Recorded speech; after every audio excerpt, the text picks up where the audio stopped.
Clip number 444۔ اس clip میں آپ سورہ توبہ کی آیت نمبر 56 سے 58 تک کی تلاوت، ترجمہ، تفسیر قرآن صراط الجنان سماعت فرمائیں گے۔ بسم اللہ الرحمن الرحیم۔ ترجمہ، اللہ کے نام سے شروع جو نہایت مہربان رحمت والا ہے۔ وَيَحْلِفُونَ بِاللَّهِ إِنَّهُمْ لَمِنكُمْ وَمَا هُمْ مِنكُمْ وَلَكِنَّهُمْ قَوْمٌ يَفْرَقُونَ لَوْ يَجِدُونَ مَلْجَأً أَوْ مَغَارَاتٍ أَوْ مُدَّخَلًا لَوَلَّوْا إِلَيْهِ وَهُمْ يَجْمَحُونَ۔ ترجمہ، اور منافق اللہ کی قسمیں کھاتے ہیں کہ وہ تم میں سے ہیں، حالانکہ وہ تم میں سے نہیں ہیں، لیکن وہ لوگ ڈرتے ہیں اگر انہیں کوئی پناہ گاہ یا غار یا کہیں سما جانے کی جگہ مل جاتی تو جلدی کرتے ہوئے ادھر پھر جائیں گے۔ وَيَحْلِفُونَ بِاللَّهِ، اور اللہ کی قسمیں کھاتے ہیں۔ منافقین اس پر اللہ کی قسمیں کھاتے ہیں کہ وہ تمہارے دین و ملت پر ہیں اور مسلمان ہیں، لیکن اللہ عز و جل نے فرما دیا کہ وہ تم میں سے نہیں ہیں، بلکہ تمہیں دھوکہ دیتے اور جھوٹ بولتے ہیں۔ وہ صرف اس بات سے ڈرتے ہیں کہ اگر ان کا نفاق ظاہر ہو جائے تو مسلمان ان کے ساتھ وہی معاملہ کریں گے جو مشرکین کے ساتھ کرتے ہیں، اس لیے وہ براہ تقیہ اپنے آپ کو مسلمان ظاہر کرتے ہیں۔ آیت وَيَحْلِفُونَ بِاللَّهِ سے معلوم ہونے والے مسائل۔ اس آیت سے چند مسئلے معلوم ہوئے۔ نمبر 1، تقیہ کرنا منافقوں کا کام ہے، مومن کا کام نہیں۔ نمبر 2، جب عمل قول کے مطابق نہ ہو تو قول کا کوئی اعتبار نہیں۔ منافق قسمیں کھا کر اپنے ایمان کا ثبوت دیتے تھے، مگر رب تعالیٰ نے فرمایا کہ وہ تم مسلمانوں میں سے نہیں ہیں۔ نمبر 3، مسلمان دو طرح کے ہیں، حقیقی مسلمان اور ظاہری مسلمان، یعنی دنیاوی احکام کے اعتبار سے مسلمان۔ منافقین قومی مسلمان تھے، دینی نہ تھے، اس لیے انہیں مسجد میں نماز پڑھنے کی اجازت تھی، انہیں کفار کی طرح قتل نہ کیا گیا، لیکن وہ اللہ عز و جل کے نزدیک مومن نہ تھے۔ وَمَا هُم مِّنكُمْ، کہ یہی معنی ہے لَوْ يَجِدُونَ مَلْجَأً، اگر انہیں کوئی پناہ گاہ مل جاتی، یعنی منافقین کا رسول اللہ صلی اللہ علیہ وسلم اور مسلمانوں سے انتہا درجے کے بغض کی وجہ سے حال یہ ہے کہ اگر وہ تمہارے پاس سے کسی پناہ گاہ، غار یا کہیں سما جانے کی جگہ کی طرف بھاگ جانے پر قادر ہوتے تو بہت جلد ادھر پھر جاتے، کیونکہ بزدل کا کام ہی بھاگ جانا ہوتا ہے۔ وَمِنْهُمْ مَنْ يَلْمِزُكَ فِي الصَّدَقَاتِ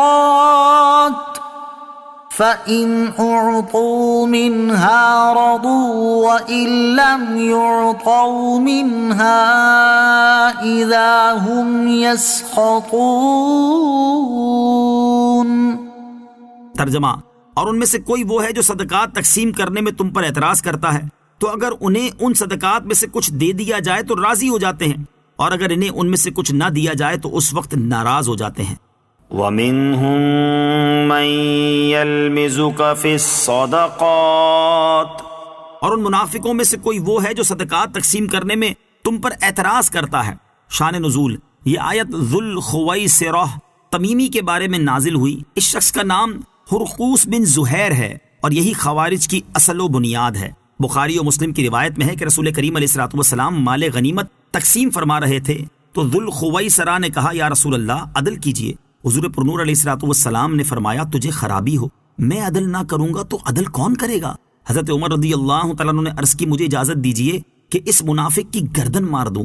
حضور اقدس صلی اللہ علیہ وسلم نے فرمایا کہ اسے چھوڑ دو، اس کے اور بھی ہمراہی ہیں کہ تم ان کی نمازوں کے سامنے اپنی نمازوں کو اور ان کے روزوں کے سامنے اپنے روزوں کو حقیر دیکھو گے۔ وہ قرآن پڑھیں گے اور ان کے گلوں سے نہ اترے گا، وہ دین سے ایسے نکل جائیں گے جیسے تیر شکار سے۔ اس سے معلوم ہوا کہ نبی اکرم علیہ الصلوۃ والسلام کی کسی فعل شریف پر اعتراض کرنا کفر ہے۔ فتنوں سے متعلق دو احادیث۔ نمبر 1، بخاری شریف کی حدیث ہے، حضرت عبداللہ بن عمر رضی اللہ تعالیٰ عنہما سے روایت ہے، نبی اکرم علیہ الصلوۃ والسلام نے ایک مرتبہ دعا فرمائی، اے اللہ عز و جل ہم کو ہمارے شام میں برکت دے، اے اللہ عز و جل ہمارے یمن میں برکت دے۔ لوگوں نے عرض کی، یا رسول اللہ صلی اللہ تعالیٰ علیہ وسلم ہمارے نجد میں؟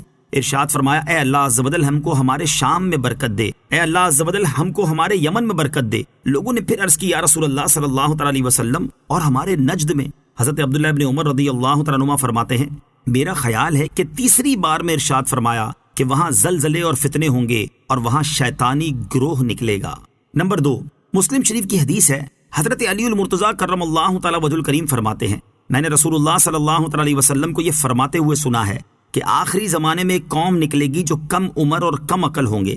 رسول اللہ صلی اللہ تعالی علیہ وسلم کی احادیث بیان کریں گے، قرآن مجید کو پڑھیں گے اور وہ ان کے حلق سے نیچے نہیں اترے گا، اور وہ دین سے اس طرح نکل جائیں گے جیسے تیر کمان سے نکلتا ہے، اور جب تم انہیں پاؤ تو ان کو قتل کرنا، کیونکہ جو ان سے جنگ کرے گا اور انہیں قتل کرے گا قیامت کے دن اللہ تعالیٰ کے ہاں اسے اجر ملے گا۔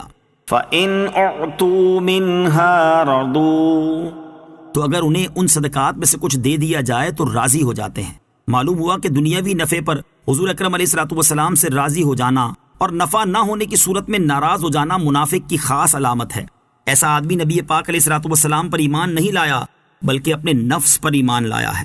اخلاص نہ ہونے کی علامت یہ ہوتی ہے کہ جب تک فائدہ ملتا رہے تب تک راضی خوش ہیں، اور جب فائدہ ملنا بند ہو جائے تو برائیاں بیان کرنا شروع کر دی جائیں۔ آج بھی کسی آدمی کے دوسرے کے ساتھ مخلص ہونے کا یہی پیمانہ ہے کہ اگر کوئی شخص ہم سے فائدہ حاصل کرتے وقت تو خوش اور راضی ہو اور تعریفیں کرے، اور فائدہ ختم ہو جانے پر سلام لینا گوارا نہ کرے، تو یہ مخلص نہ ہونے کی علامت ہے، اور افسوس کہ فی زمانہ اسی طرح کی صورت